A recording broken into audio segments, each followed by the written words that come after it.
stay in Boston.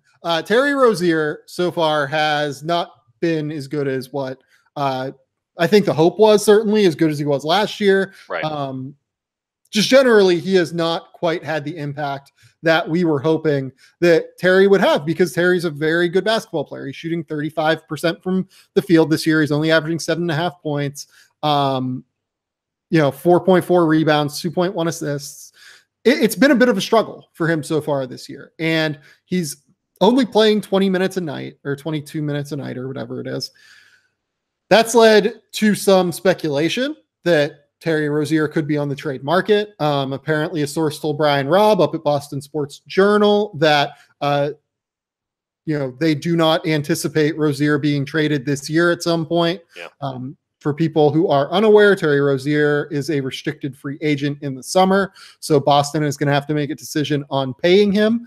Having said that, his cap hold is extremely low by nature of being the number 16 overall pick in the draft. Right. So it doesn't really hurt Boston to have him on their cap sheet necessarily.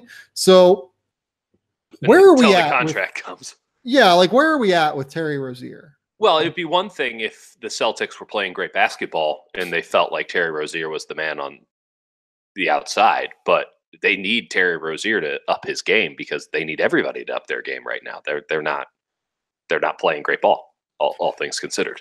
Yeah, it's like a really significant question, right? So if everything was going well, like then you just say, okay, move him to Phoenix or somewhere because we're probably going to lose him at the end of the year.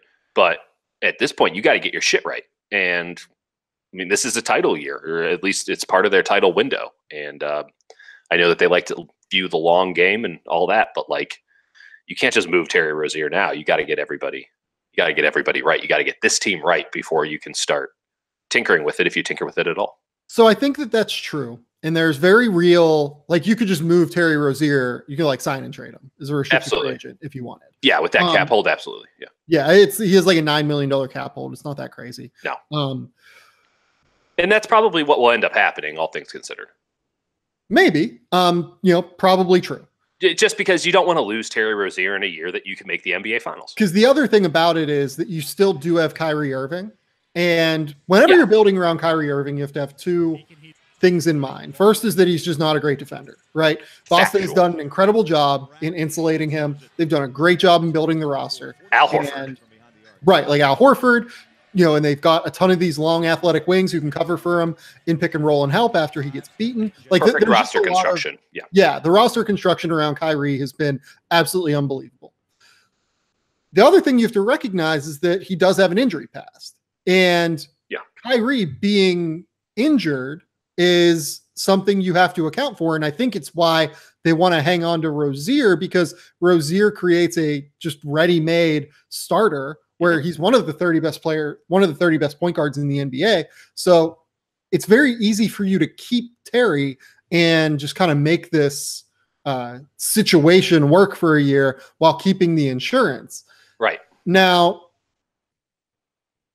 depending on how this goes the rest of the way, like if he starts getting really frustrated whenever he's like, this is a big year for me personally. This is a contract year. I need to go somewhere where I can, be a very statistical player and prove my worth.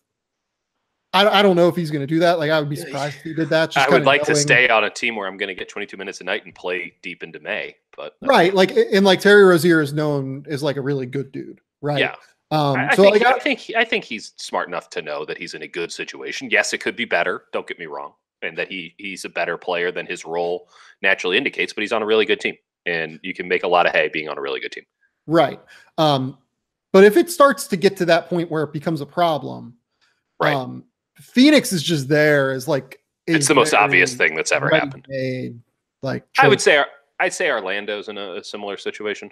Orlando's interesting, but it's more complicated to do it with Orlando. Because, it's real complicated.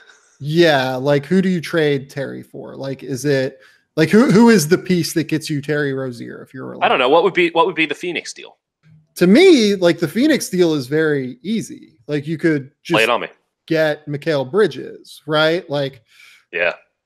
I like Mikal Bridges. That's pretty simple. Like Terry's making $3 million this year. If I remember correctly, Mikal Bridges is at something like $3 million. Sounds about right.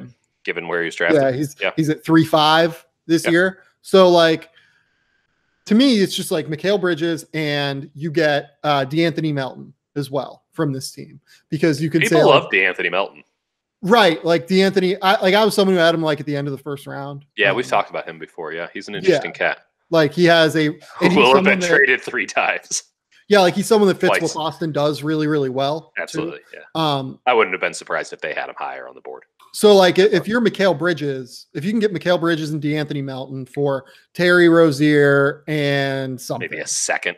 Yeah, like Terry Rozier and like a small add-on. Yeah.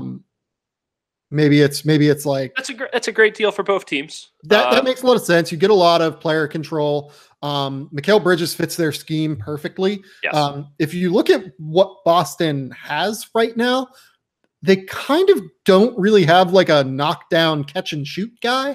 Like Jason, I mean, Tatum can be, but he likes to take that 2 dribbles. Right. And like Jalen is an improving shooter. Marcus Morris is a free agent this summer, so we don't really know what's going to happen with him. You never really know what's going to happen with Marcus. Yeah, like Kyrie on a daily basis. Yeah, Kyrie's a ball handler. So like getting a guy that can just be like, hey, I'm going to camp out in the corner. I'm going to camp out like right at the break of the, line of, or right at the break, basically above the break and corner. I'm going to camp out there, and you can just drive and kick to me very easy with Kyrie. Like, and be a solid defender too. Be a solid defender who is going to fit really, really well within Brad Stevens' concept. Totally. Yeah. Like, smart player. That's just like an easy deal to me. I agree with that. And Phoenix would get, I mean, listen, certainly Terry Rozier is a better player than Mikal Bridges, but like Phoenix would get the restricted free agency rights essentially. So they would not lose him. And they don't have to give up their early pick this year. It fills a hole for them where in the next 2 drafts really aren't that great in terms of point guard play. So it's going to be hard for them to fill that hole anyway. So they're going to have to do it by a trade or free agency. So to me, like that's just kind of an easy deal. Right. But I'm sure there will be plenty of bidders too, because there are somehow still teams in this league, even though point guard is probably as deep as it's ever been. There are teams in this league that don't have that dude. Boston has 2. Rozier is one of those dudes. I don't know if he'll ever be a top 15 point guard in the NBA or something, but he will be more than competent as a starter. And there's upside there.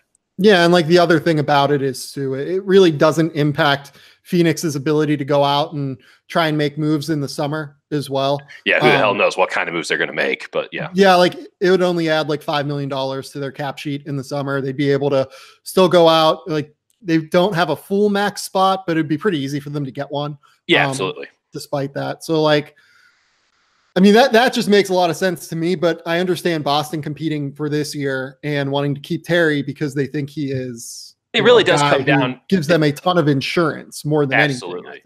Yeah. And for a guy who you said earlier, injury prone. It's interesting because it really does rely on Terry. Does Terry knows that there's deals out there and he could go somewhere else and he can be the dude. Does he want that so bad that he's, willing to kind of push his way out? I don't think so, but who knows? Here's my case against all of this and why I would probably just move him. Okay. Terry, like if Kyrie gets hurt, you're not winning the title anyway. You're not winning the title regardless, by the way. Probably not. No. Getting to the NBA Finals is a thing, and they can get to the NBA Finals with Terry Rozier as their point guard.